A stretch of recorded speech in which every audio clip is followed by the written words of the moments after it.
If you had asked me a year ago, I never would have believed that I could be the kind of man to walk away from my own honeymoon. The mere thought of it, me, a guy who always planned ahead, who valued love and commitment, would have made me laugh. Marriage, after all, was supposed to be built on compromise and understanding. But life has a peculiar way of highlighting your mistakes. It all started when I first met Lena. She wasn't just stunning. She had a warmth about her that made any space feel more inviting. The air seemed to shift in her presence, as if making room for her energy. Confident and ambitious, she possessed a natural charisma that drew people toward her. From our very first conversation, I was captivated by the ease with which she spoke. She had strong opinions, bold dreams, and a laugh that could erase any worry from my mind. Our first date took place in a small, intimate restaurant nestled in the heart of the city. Soft jazz played in the background as we talked about everything. Our upbringings, our careers, and the futures we envisioned for ourselves. Lena shared stories of her fast-paced job in corporate finance, describing her relentless climb up the ladder in a ruthless industry. I admired her determination, and she admired mine. It felt like we were two puzzle pieces fitting perfectly together. At first, it seemed natural when she mentioned her mother, Diane, in conversation. Many people have close bonds with their parents. But Lena's connection with Diane was different. It wasn't just love, it was dependency. Every major decision required Diane's input. Every minor one did, too. Planning a weekend trip? Diane had to approve. Trying a new restaurant? Diane's opinion was a deciding factor. Even the clothes Lena wore on our dates were, in some way, influenced by her mother's preferences. The first major red flag appeared when I planned a surprise weekend getaway for Lena's birthday. A quiet cabin by the lake, just the two of us. A cozy fireplace, a bottle of wine, and no outside distractions. When I handed her the tickets, her reaction wasn't what I expected. "Wow, this looks amazing," she said, but her tone didn't match her words. I noticed her hand instinctively reaching for her phone. I chuckled, thinking she was joking. "Lena, you don't need to ask her. You're an adult." She gave me a small smile, but said nothing. A few minutes later, she frowned at her screen. "Maybe we could go another time. Mom was really hoping we'd have dinner with her this weekend." I should have recognized it for what it was. But love has a way of blinding you.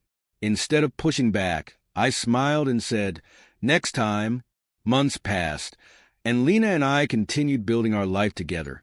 Or so I convinced myself.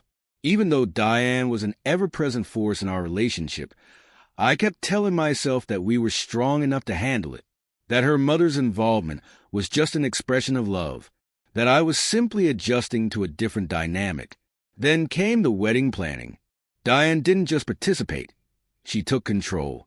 She dictated everything: the guest list, the venue, the menu, the music. It reached a point where I felt like a bystander at my own wedding. It wasn't just about Lena and me anymore. I was being absorbed into an already established partnership between mother and daughter.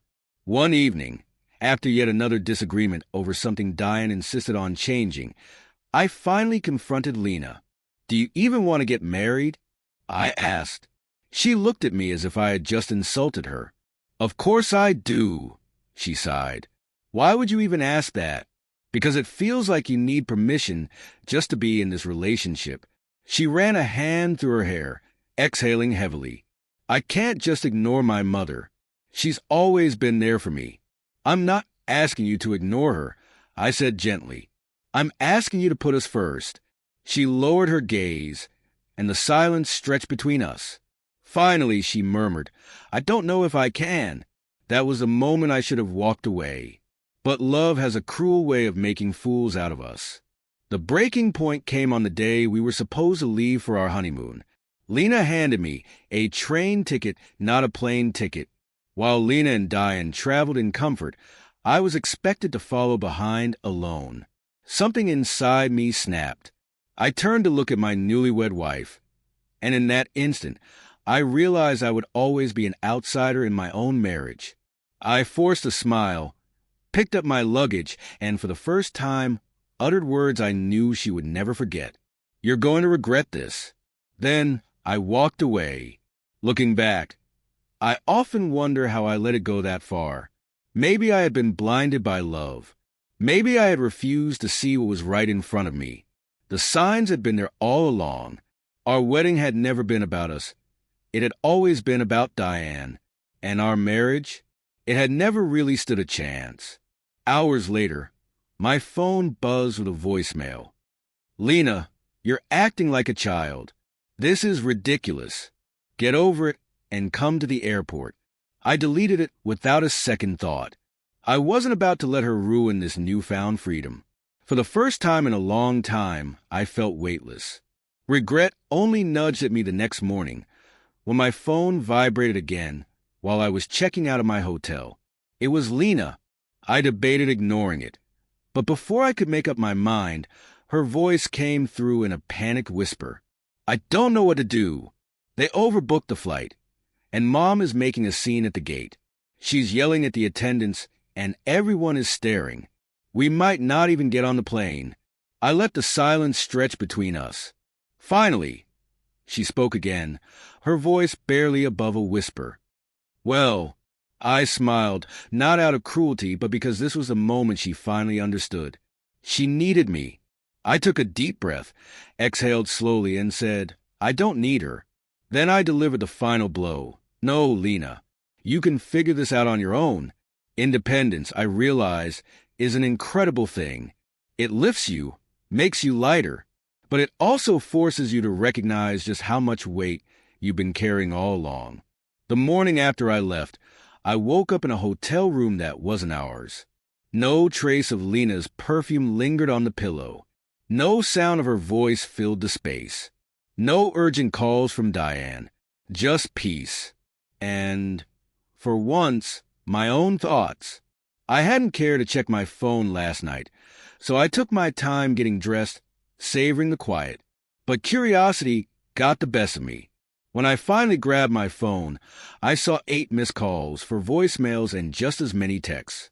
Lena's messages were short. The first voicemail was gentle. Can we just talk?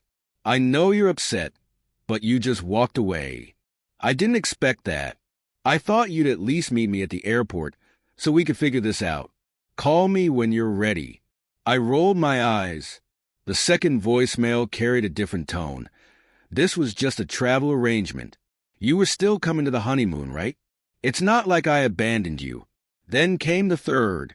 I don't know what to do. They overbooked the plane, and Mom is yelling at the staff, making a scene. People are staring. It's awful. They might not even let us board. I nearly laughed. I could picture it vividly. Diane, arms crossed, voice sharp, demanding to speak with a manager, likely throwing around words like unacceptable while Lena scrambled desperately to defuse the situation, trying to stop her mother from completely losing control. They expected me to step in and fix it. Her last voicemail was shaky, her voice barely steady. Please, just come to the airport. I don't want to do this alone. I inhaled deeply. For once, it wasn't Diane who needed me. It was Lena. I scrolled through her texts. First, she justified her actions.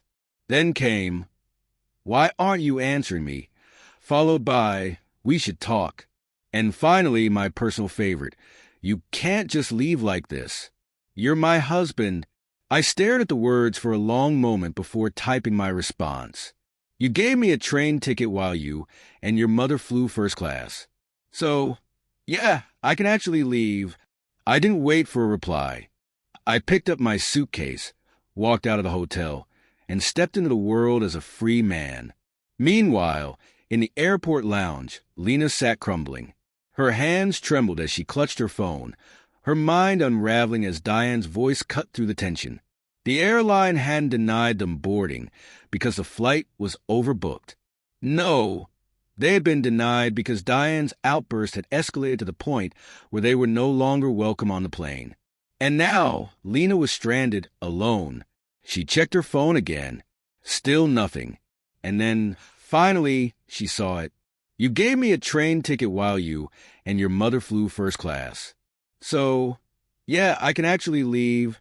Her stomach dropped. He wasn't just upset. He was done. Lena looked up, her vision swimming as Diane scoffed. He's not coming. Lena swallowed hard. Well, then he's just being dramatic. Diane folded her arms. I told you.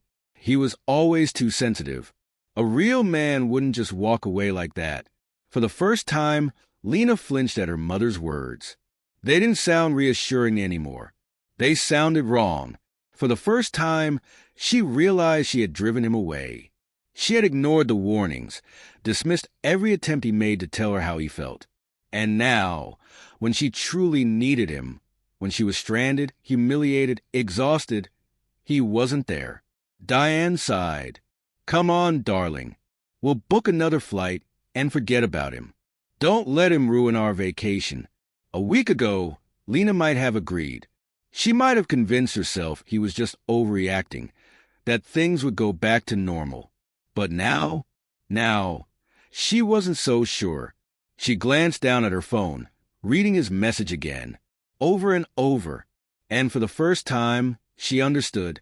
She had lost him. The thing about leaving is that relief doesn't hit all at once. It comes in waves. The first wave came when I walked out of our apartment with my bag.